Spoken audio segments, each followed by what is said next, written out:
We are here to celebrate Jeremy Brundage's book 2 in the not quite legendary series, Medusa and Maud's Oddity Odyssey. Oh, Jeremy, are you excited for this one? I'm so excited for this one It's so because I awesome. got it finished. You're like, it's done. That is the important part. It's also darn good. So, first, let us reveal the cover.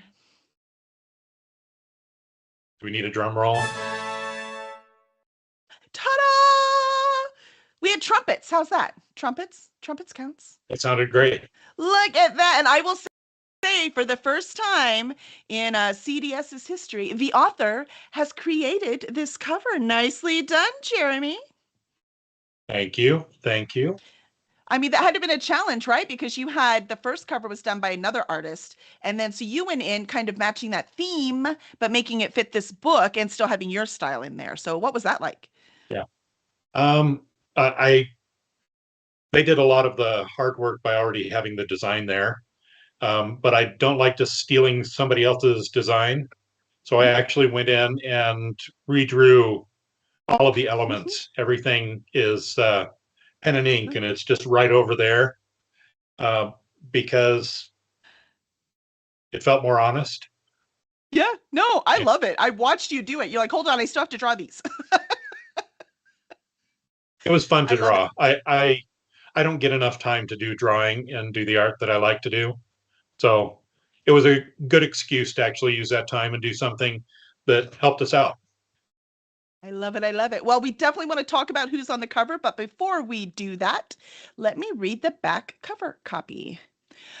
Only someone heartless would want to end the world. The Egyptian god Set is that someone. He's heartless, literally. He has no heart. His mentor Ptah ripped out Set's ticker to use as a part of the grand machine that runs the universe. Set is a god, so missing a vital organ isn't going to kill him, but the heart belongs to Set, and he wants it back, even if its removal from the grand machine means the end of the universe. Medusa does have a heart, and it's breaking. Not that noticed. As the world starts to slip, she puts aside her unrequited affection to help save it. Only a monster can stop a monster, after all. And where she has to go, live many monsters. She might not have snakes for hair anymore, but that hasn't changed how she sees herself. Maud has no idea what all of this heart talk is about, but he's certain he can fix the grand machine. He's pretty sure anyway, as long as he can make it without the security of his brother. Medusa seems to have confidence in his abilities, even if she's acting really weird. It'll be all fine, right? Maud, for the first time in his life, is suddenly not so sure. Medusa and Maud just might possibly be able to dodge all the monsters barring their path and find a way to fix the almost unrepairable grand machine before time runs out. If they can just manage to work out their personal issues first, the world is doomed. Oh, so exciting! So there are some familiar names on the back and some new names. Plus, I think you and we made a darn good back cover copy. Definitely. It works Mm-hmm. really well. I know. I want to read that book. I mean, I've read You it. haven't read that book? No, I just psychically sent in information. She just gives me notes without even having to know. That's how That's how predictable good I I am. am.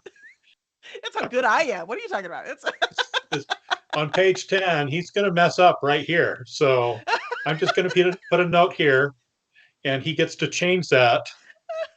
He always spells this wrong. I know that, so he's got to change that. I'm just gonna search for it. That's right. I don't need to read it. Oh no, my secret's out. But no, it's amazing. And going with the orange, those are going to look so nice on the table, I have to say, the orange in book 1. So now we know the main players in this. Can you tell us about the characters on the cover? The characters on the cover.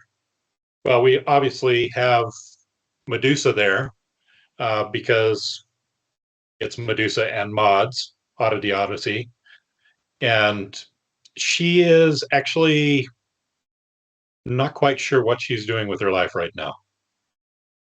She's pretty I mean, lost. she had those snakes for a long time. I think Yeah, she's had this curse and the curse defined her, and then when you take that all away from her, how do you redefine yourself? It's a hard thing to actually go through emotionally. So she's not sure exactly what she's doing.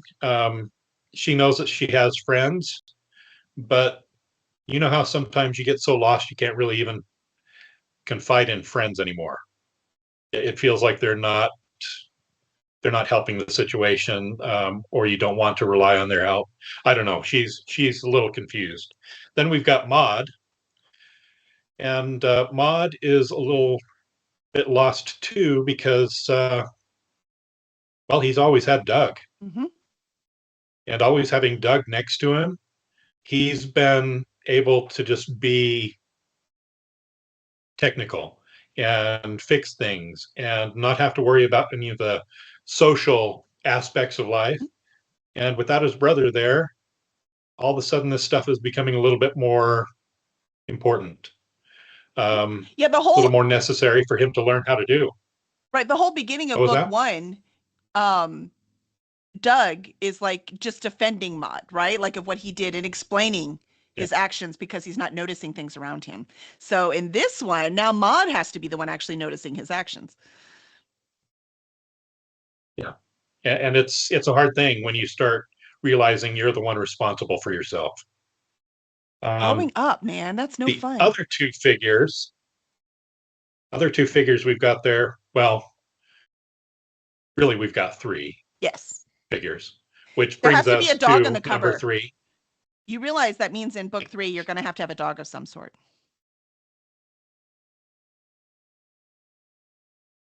Just going to have to. Well, I know. It's been on book one, there's a dog. On book two, there's a dog. You're going to have one for book three. I might have to add a dog into book three. I don't think there's one right now, is Jeremy's there? like, uh-oh. I'm starting to go through the minor characters in there, and I'm going, um, This is how I edit okay, without reading the back to the book, if cover. anyone's wondering. Sorry, go ahead. Yes, it messes with the author's minds. Back to the cover. The one person in this entire scenario that is actually pretty much in control of everything is number three. She is very confident. She is very capable. And she's kind of the one that's going along to help support both of her friends, Medusa and Maud, as they're going through this because she doesn't want to see them be miserable. And right now, they're both kind of miserable. Um, Along the journey to actually get to the center of the grand machine, they come upon a young man who obviously does not belong in the Greek underworld, and his name is Anoop. And if you look at the cover, he's the one that has the dog head, and that's all I'm saying on that. So, Yes. and then we have the dog. Yes, they meet him in the journey, and their journey on the way. And then the dog, which you also We have to have the meet. dog. The dog is great, and you almost didn't let me put him in because you said you can't do a joke just for a joke. Can't. Sorry, there's got to be a reason. But you gave him purpose, so it worked out. He has a great Yes, he purpose. does. I love the way that the dog became a little bit more integral to the entire story. And the dog's name is D'Artagnan. They call him Dart, and he is a wonderful little dog. Yes, he is. So many cookies in this thing. I love it. We'll see how many universes people are fans of. It's not just the Greek universes, so we shall see. Greek and Egyptian, as is put on the back, Yeah. right? So we've got some little Egyptian in there. Um, so I love it. It's very exciting. It is a beautiful follow-up to Doug, to the 12 Trials of Doug, which is available now. This book comes out February 18th. And so you have a few months to read that first book, get it all ready, and head to the second one. Now, you have prepared a section to read for us today, right? Um, Prepared may be the wrong word. No, no, you have to tell us about your tea because that's awesome. Tell us how you prepared for this Okay, section today. so I I knew I had to read something, and I had to be able to speak for a little while. And I have had this cough. I got a cold like 2 weeks Mhm. ago, and thought it's really not a bad cold. Hasn't really affected me at all. And then last night I started to Oh cough, no, drainage happening now. and then I went and tried to actually just run through what I was going to read, and I got about halfway through, and I was coughing so hard Oh that I couldn't talk at all. I was worried that I was going to lose my voice. I was worried that this was just going to fall apart. I was worried that we'd have to like bump this, and I hate to do stuff no. like that. And so my family has had this recipe for actually getting rid of a cough, and it is boiling a grapefruit down. You chop the whole grapefruit, peel it all down, and boiling it down, you actually are pulling the quinine Mm. out of the peel. So it's kind of like an No, so antibiotic. no malaria. You're good. Yeah. I mean, it's bitter. Yeah. You know, grapefruit peels are very bitter, especially when you've got a really thick pith on it. And so we usually put some honey into it, but honey still doesn't have the right kick to it. So you put some cayenne pepper into it. And the cayenne pepper helps really burn through all the stuff that's sticking to the back of your throat. I forgot how much cayenne pepper you were supposed to put into it. I know you think with as many years of doing this, I would actually have some kind of experience. So I put an entire teaspoon of cayenne pepper into one cup of tea, Mm, mm. and obviously it worked. Yeah, you sound great. I'm sitting here, I'm talking, not really having any problems with wanting to cough. Are you superstitious? You would knock on wood? It was right there. It was painful. Oh, I bet Drinking it that was. tea was painful. I'm so sorry. I'm looking, I hate wasting stuff. You've made something, you hate to waste it. And so I drank like half of it, and I'm sitting there. My wife is watching me drink this, and I'm laughing because it hurts. That's right. Wait, should we And I'm video looking it? Come at it. on, man. Oh man, I should have done Missed that. opportunity. That would have probably been my best viewed anything for a long time. Um, I'm looking in the cup, and there's still half of it left. You did pretty good. And you know you're doing something bad when you look at it and you're like, I know this is going to help, but I don't want to do it. I did it. I finished it off. Oh, it's because I you're could feel the burn in my chest. I have dedication. I'm gonna do it no matter what. I love it. I have a voice. I can do my reading now because I got rid of that cough. I love it. Like hitting it over the head with a 2x4. He wasn't subtle. Kevin says, just don't think about coughing while you read. You'll be fine. Don't think about it. Don't think about it. I'll try really hard Elle not wants to know if you still have a tongue. Still there. It's working great. It's still there. It more affects the tonsil area, just if you're curious. Yeah. You know, different peppers have different types of burn to them. And cayenne, it's all right back here. So. Yep. I love it. I love it. A little bit of background on this section that I was going to read. You're going to read it. Is, yeah.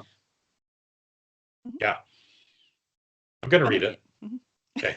I have, like I said, when discussing the cover image, I have Medusa and Maud and 3. And sometimes one of the best things a friend can do to help 2 other friends is get out of the way. And so Maud forgot something, planned get together, a date with Medusa. And he's finally apologized enough to actually go out with her. She's finally calm enough to let him actually talk to her. And so 3 gets him in a situation where they're going to go and have lunch together, and then she skips out of town. So that's where we're actually coming into the section that I'm going to read right here. Maud turned to Medusa and gave a weak smile. It was obvious he was uncomfortable with the situation. Don't make it weird. Medusa grabbed him by the wrist and pulled him toward the restaurant district of the city. They walked in awkward silence until the shops and dining areas began to appear. We can go by your friend's place, Maud suggested. She's only open for breakfast, Medusa said. Maud stopped and looked up at a sign. Isn't this it? Maud pointed at the food wagon. I thought you said she made pancakes. Medusa looked at the sign and panicked a bit when she read at what she read. Eos. My friend's name is Eos, and yes, she only makes breakfast. This is not a place run by Eos.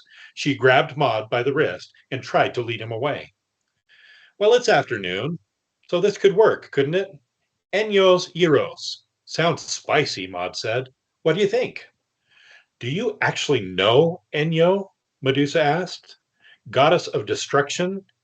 Have you heard? Heard of her? Well, yeah, but why would a goddess be running a food cart? Maud asked. Stranger things have happened. Medusa eyed the wagon with a sense of growing fear. Eating a destruction wrap isn't high on my list of desired experiences. Let's go. Calling them that doesn't mean the food is going to destroy you. Maud actually chuckled and stood rooted in the spot. I'm sure the name is just supposed to be edgy and catchy. Medusa shook her head and tried to steer Maud back to town. If Enyo has anything to do with this, we want nothing to do with it. Seriously, though? How bad can it be? Maud tugged Medusa forward, and the screen for the order window rolled up. Hello, soon to be satisfied customers. Enyo beamed from behind the counter. Medusa wasn't prepared to see two eyes and short cropped red hair, but she recognized the face nonetheless. For a moment, Medusa froze. Seeing her sister, a monster from her childhood, right in front of her was almost too close to Medusa's growing fears. Someone from her past showing up now overwrote any thought of giving her sister a chance.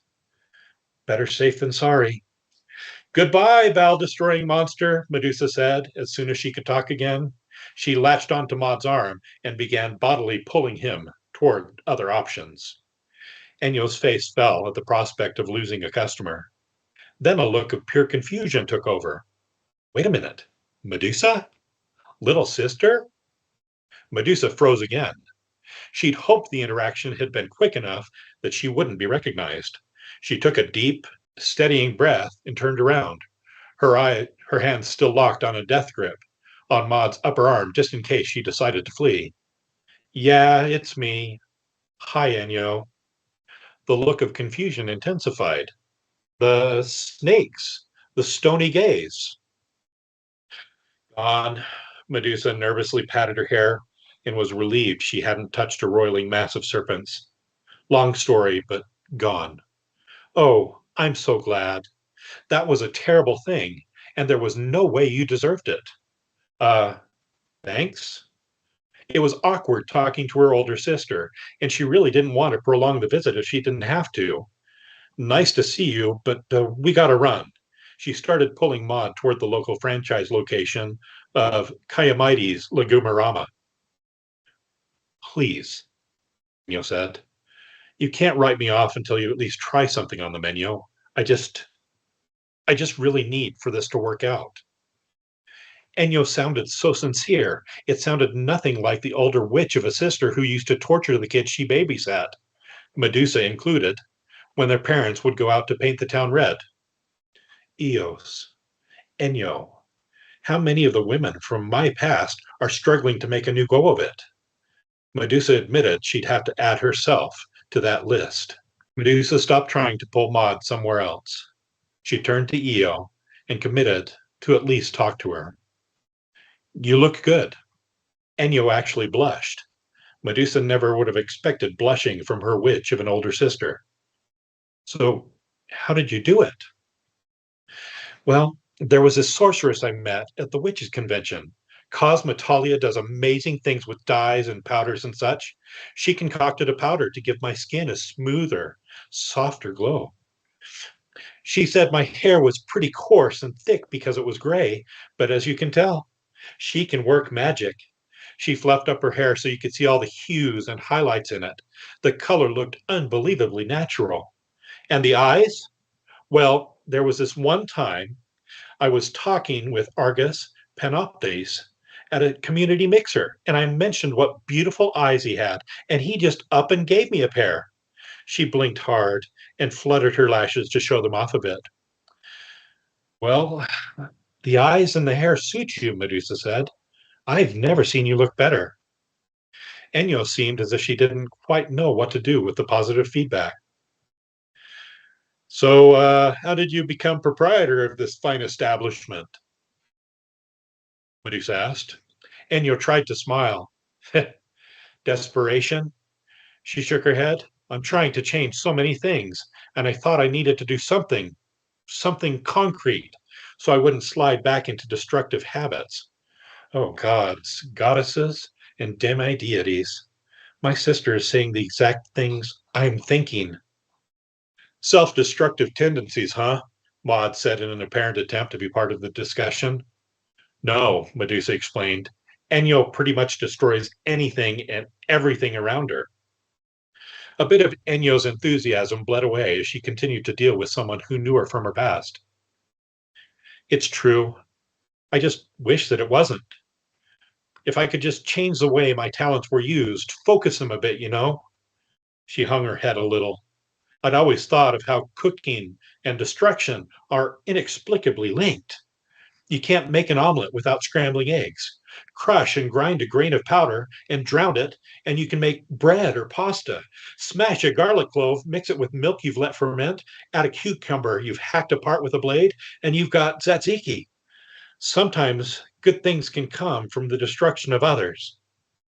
She sighed and untied her apron from her back. At least, that was what I was thinking. Maud nodded along with her explanation, as if he agreed. She's got a good point. Hold up, Medusa said to Enyo. I guess we could at least look at what you've got before I condemn you for it. Enyo retied the knot on her apron and smiled. Now you're talking. I'm going to make you guys such a dish, you won't regret it. Doubtful, Medusa said. She steered Maud toward the solitary booth. But it's not like I haven't taken chances on other hopeless cases before. Really? Maud asked. How did that work out? Medusa grumbled and pushed Maud down on the rickety bench, a sour, resigned look on her face as she did so. She sat down opposite him. She was with a guy whose social awkwardness measured on the Santorini scale, eating at a lunch wagon that screamed of impending botulinic health violations, and was in the presence of a woman who'd effectively ruined every childhood memory Medusa had growing up. Bring it on, Enyo. Let's see what kind of twisted sense of humor the fates really have. At least, Medusa thought, the day can't get any lower than this. And scene. Possibly get any worse. Nothing's going to happen on like the next line or anything. Oh, No, no, no, no. everything's safe. There's not going to be any food flying in the near Nope, future. nope, they're completely safe. It'll all be fine. I love that. All going to work out in the end, right? Well, yeah, we like happy endings around here, but the end is a long way away. Definitely. That's right. Oh, I love it. I love it. Nicely done. Yay. Thank you. Yeah, Elle said Medusa, don't say that. Florida Kevin's clapping. So, Yay. yay. And Nicole showed I'll up take clapping. and says loves the cover there. Or sorry, no, I lied. She said the cover looks amazing.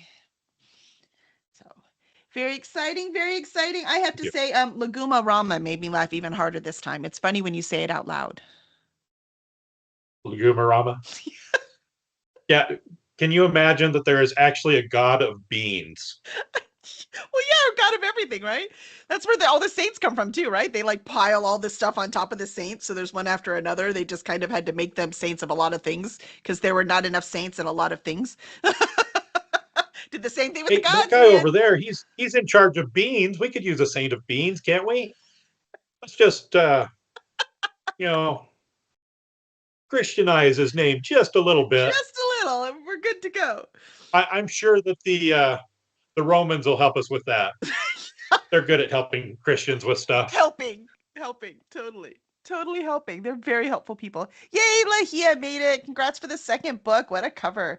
Yes, it is pretty amazing. So I must congratulate Jeremy, the author, because this book is a masterpiece. It's definitely, the first book isn't light on the emotion. You definitely write from the heart, no doubt. So there's definitely a lot of heart. But this one is even deeper. So did you have to like dive somewhere deeper to go for this? Did you feel more comfortable this time, or is it just where the characters demanded it go? You remember the first draft? No. Nope. I block all first drafts No, from my brain. you block it from your I mind. block them not just yours, everyone's first draft. I just block them all. Yeah. That's the only reason I stay sane-ish.